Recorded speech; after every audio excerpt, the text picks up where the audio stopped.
today's video, I am here with a makeup tutorial using the new Morphe x Jaclyn Hill eyeshadow palette. If you guys haven't seen my review and swatch video of this palette, I'll leave it down below for you guys. But for today's look, I have a cut crease for you guys. It's super bold, super dramatic, and I really love it. I posted a picture of this look on Instagram as well as Twitter, and I also wore this in the video of the swatches and review, and a lot of people seem to really love it. So of course I had to create a tutorial for you guys. I love how this look came out, so I hope you guys really enjoyed as well. I wanted to step out of my comfort zone a little bit because this palette has so many beautiful, amazing shades in it, and of course I would usually reach for the more warm tone shades as opposed to these down here, but I just really wanted something colorful and fun, and it's something different here on my channel because I always do warm tone eye looks, so I wanted to change it up for you guys. I hope you guys really love this look. I love it so much. So yes, if you guys haven't already, please subscribe down below, and if you guys want to see this look right here, then just keep on watching. To start this look, I'm going right into Silk Cream. It's a really nice light brown transitional color. I'm taking that with a big fluffy brush, so it really doesn't deposit the color too much, just very lightly. So make sure you use a nice big fluffy brush. I'm taking this and applying it from inner to outer corner, and I keep packing this color on, and as you see, I'm winging it out a little bit. That's how we're going to get the shape of our cut crease. Then I go into a clean fluffy brush with no additional color to further blend everything out. I keep doing this in every single process so you have a nice blended look. Now I'm dipping into the shade Creamsicle. It's a really nice yellowy orange brown shade, and I'm taking a pencil brush. This one is a little bit more denser, so it's easier to get in that crease area. I'm taking this and I'm putting it a little bit below that first shade we used from inner to outer corner, and this is just going to help so all the shades blend later on. It really helps make your cut crease look nice and seamless.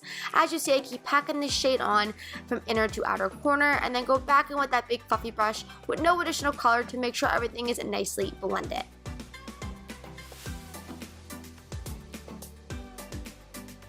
Now going into the shade Pooter, it's a more warm tone brown shade, a little bit lighter than the first shade we used. I'm taking a flat brush and I'm going to look straight ahead for this. I want to make sure to apply my cut crease a little bit above my natural crease line. That's so when you look up, you see it. And I'm making a line and winging it out from inner to outer corner. I take my time and keep adding this shade on and then blend upwards. With that same brush, I'm taking the shade Rock Sand. It's a really pretty brick brown red shade. With that same brush, I'm doing the same exact thing. I'm applying this from inner to outer corner, a little bit above my crease, making a sharp line and winging it out. Then going back into that pointed pencil brush with a little bit of that color on it, I'm making sure to blend it all out. This really helps create a seamless look when you just keep going in with different colors and building up to the darkest. Then I take a clean fluffy brush and of course further blend it. You don't want to blend out the harsh line too much because it is a cut crease, so you want to make sure you see that definitive line. Going back in with that shade, I keep adding it on and adding it on until it's as dark as I would like it to be. Keep adding, don't put too much at first because you're just going to mess it up. Make sure you go light-handed and keep adding because again, you can always add, you can't really take away. So I keep adding this shade on, and as you see, I'm looking straight ahead. I'm tilting my head a little bit back and I'm blending it upwards after I made that line. Then going back in with that pointed pencil brush with a little bit of that color to blend everything out, and then going back in with this fluffy brush with no additional color just to make sure everything is nice and seamless. Now we're going into the shade Hunt. It's a really pretty, vibrant brick red shade.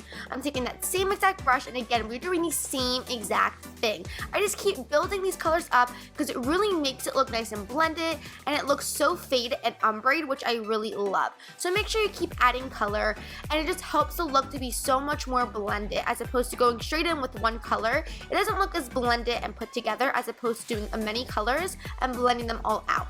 As you see, it looks very smoky and faded, which I love. So I just keep blending. That's definitely the trick with this, but make sure you don't blend too much to where that line is lost. Going back in with that color, I'm adding a little bit more at a time just to keep adding it and making it more dark. Now I'm taking the shade Chip with that same brush once again. I'm taking this and only applying it on the outer corner of my cut crease because I want this to be ombre. I want it to be lighter in the inner corner and fade to a darker cut crease. So I'm taking that dark brown shade and doing the same exact thing and making a definitive line and then blending it upwards. Always make sure you flick it out like you see right here. Then I'm going into the shade Jazz. It's even darker than that brick red shade next to it. And we're just going to make this ombre. So we're making it a little bit darker in the inner corner, but not as dark as the outer corner because we want it to be nice and ombre. Then I'm taking that and blending it all together in the middle so they're nicely faded together. Then I'm just going back and just fixing up anything that I want to make darker or anything like that.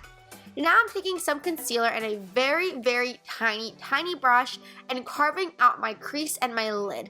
This really helps if you made any mistakes with your look, and it really makes it nice and cleaned up. So as you see, I'm rounding out in my crease. Really make sure to clean any mistakes up and really get in that inner corner and then wing it out. Now going into the shade Rcma, it's a really pretty vibrant purple shimmer shade with that tiny brush over the top of that concealer while it's still a little bit damp. I'm going to be packing this all over my entire lid. But as you see, I'm leaving a little bit of space in between my crease and that color. That's where we're going to be adding the glitter.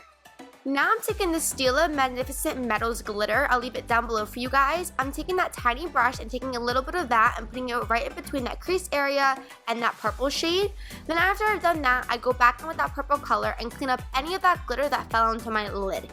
Now I'm taking the shade in Light and using that as my brow bone highlight, and then we'll start the face and finish the eyes up later. I also went ahead and applied my wing liner off camera and applied some falsies. Now for my foundation, I'm taking the Hourglass Vanish Stick Foundation. It's my absolute favorite foundation. It's very full coverage and it looks so porcelain on the skin.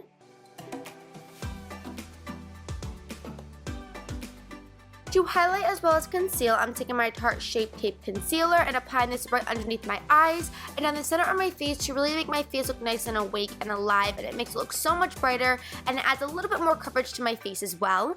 I take a damp beauty blender, and what I learned from using a beauty blender is you want to use very, very light pressure because it gives it the most coverage.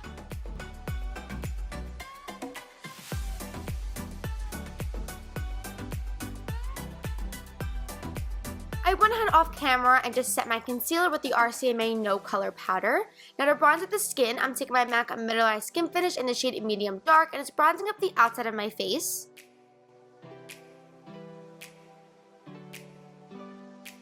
To contour, I'm taking the Tarte Pro Palette and taking the shade Shade, and I'm contouring my cheekbones as well as my temples and down the sides of my nose.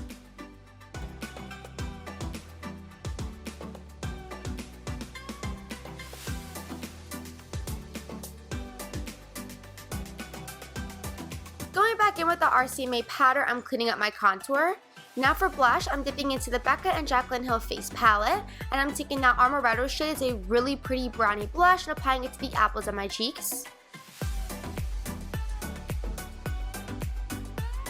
To highlight, I'm taking them two first eyeshadows in the palette, and I'm highlighting with them. I already went ahead and added a cream highlight underneath to make it pop a little bit more, and I absolutely love this highlight. I love using eyeshadows to highlight. They are so gorgeous.